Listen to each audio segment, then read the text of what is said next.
guys! This is Alaya Jen and welcome back to my YouTube channel. So for today's video, meron akong subscriber. Nakalimutan ko na naman yung pangalan. Pero ilalagay ko dito yung comment niya.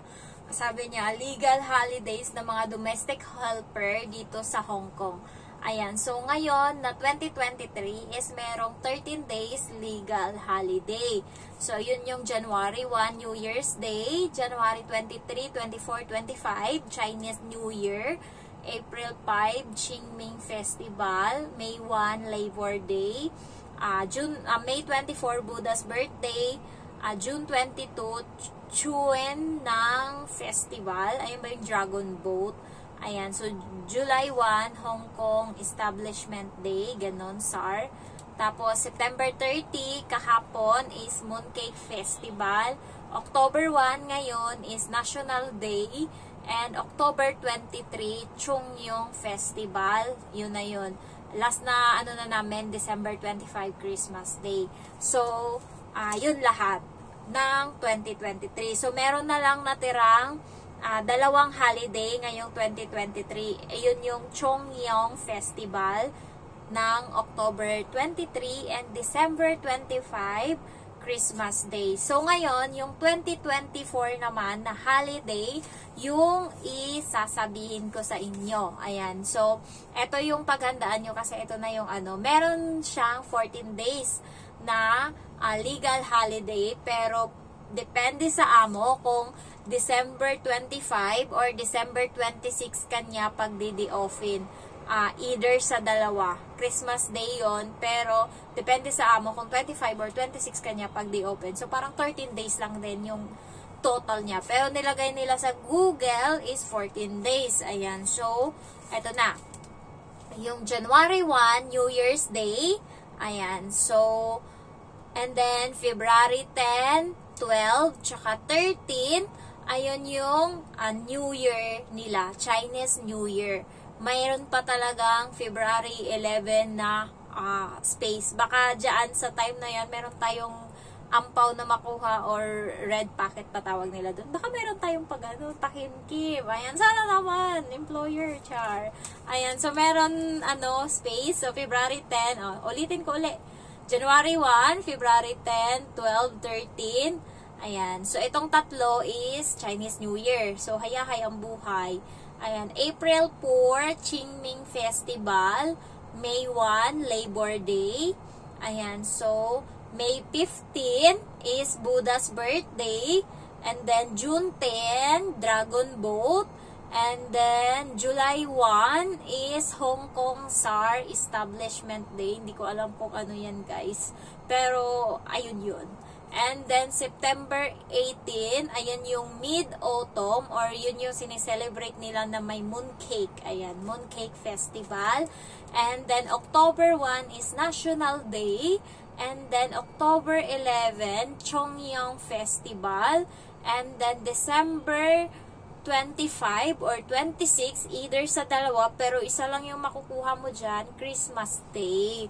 Ayan. So, ayun lahat yung holiday dito sa Hong Kong. Ayun yung kagandahan. And, nakakapagpahinga yung kamay ko ngayon, guys, ng 3 araw. Kasi, hindi siya masyadong nababasa. Pero, meron pa din. Kahapon, umalis ako kasi, holiday ko. Tapos, kumain ako sa labas, nagpaalam ako, sabi ko, gabi na ako uwi. Pero hindi rin naman kami nakagala nung gabi sa parang lantern-lantern kasi wala yung kaibigan ko na gustong gumala doon. Kaya nanahimik kami sa Central, nagsuot-suot ako ng Chinese na costume doon, ayan. And then, tawag na ito, pagka uwi ko is hindi pala sila lumabas kasi nilalagnat yung bata. Meron ditong bata na, yung bata meron ditong nakadikit para sa lagnat. Ayan, so nakita ng bata yung teddy bear na binili ko. Sabi niya, para sa akin yan. Sabi ko, hindi, para sa akin katabi ko matulog. Sabi ko, ganun. Hindi ko alam, baka napahiya yung nanay or ano. Pero, yun kasi talaga yung totoo. Tumawa yung lalaki. Ayan, so, baka makita nila dun, sinampay ko yung yung teddy bear. Nilaban ko kasi. Binili ko lang siya, guys, sa Central ng 25 Hong Kong dollar. So, 30 dapat siya. Tinawad ko ng 20. Ayaw ibigay ni ate. So, sige, 25. Pero malaki siya. Yung nabili ng katabi ko is, ang pangit ng teddy bear. Sorry. Pero hindi siya ganun kaganda. Pero ewan ko, ba't niya binili yun? So, 20 Hong Kong dollar. Ang liit niya compare sa akin na medyo malaki-laki. Kasi hindi ako natutulog ng walang teddy bear. Kaya nung bago ako dito, hirap na hirap akong matulog. Kasi sanay ako na nilalagay ko yung teddy bear sa may hita ko para naangat siya konti. Ayan. So, sa bahay talaga, parang ano ko na siya, 20 years, parang ganun. Simulat sa pool, parati, meron talaga akong teddy bear niyan.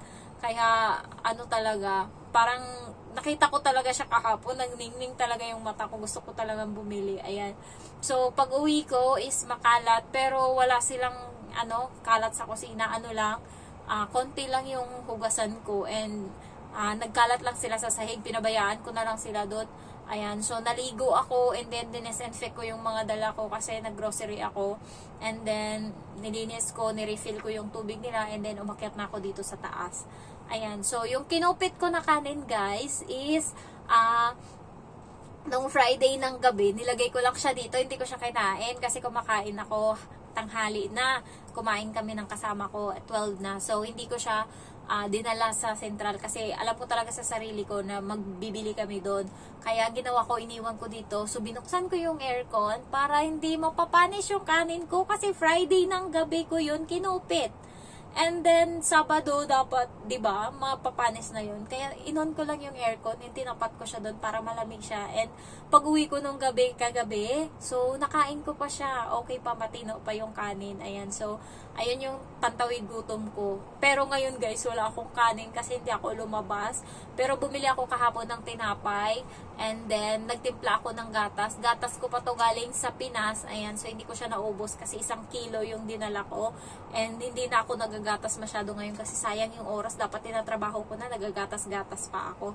Ayan, so pagkagutom lang ako or wala akong masandalan, yung gatas talaga, ayan, tinitimpla ko. And then, kumain ako ng tinapay kaninang umaga pagising ko, and then gatas tsaka yung saging. Bumili ako ng saging.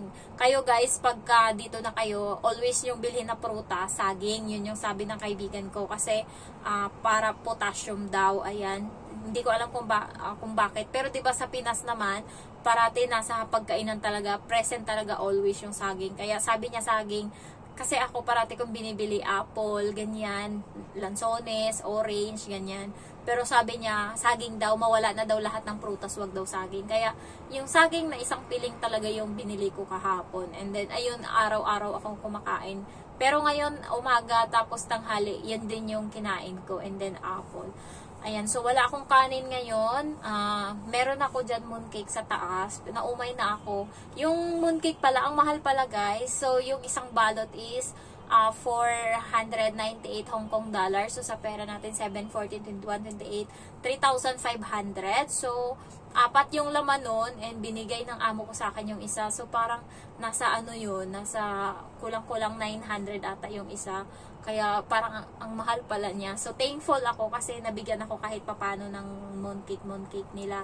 Ayan. So, meron ako dyan, and then may biscuit din ako.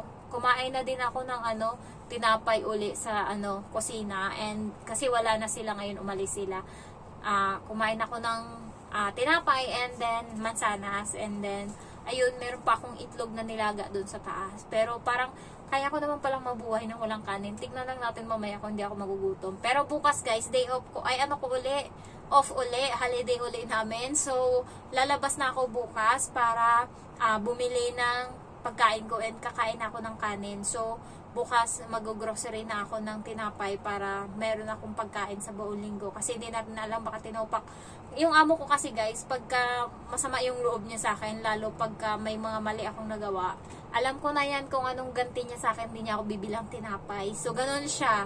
Pero pag mabait ka, bibilang ka niyang tinapay. Kaya nagulat ako, Friday, hindi niya na ako binibilhan ng tinapay kasi day off ko kinabukasan. Pero, kahapon, ng Friday, binilan niya ako. Sabi ko, binilan mo pa ako, ma'am? Sabi niya, oo, kasi nakalimutan ko kahapon. Ayan. Pero minsan, pag masama talaga loob niya, alam ko na talaga hindi yan siya bibili ng tinapay sa akin. Okay lang, I can afford. Kasi magkano lang naman yung tinapay, 3.5. Sa pera natin is 21. Yun na yung pinakamurang tinapay, guys, yung binibili niya sa akin. Ayan. So, pag ako lumalabas, binibili ko talaga egg tart. Ayan yung favorite ko, egg tart. Ayan. So, ayun lang, na-share ko lang yung mga holiday. Ayan, so, swerte pa rin tayo dito sa Hong Kong. Pero, yun nga lang, minsan malas. Ayan, iba-iba tayo ng kapalaran dito. Hindi yung kapalaran ko maging kapalaran mo. Ayan, so, yun lang. And, thank you so much for watching. Bye-bye.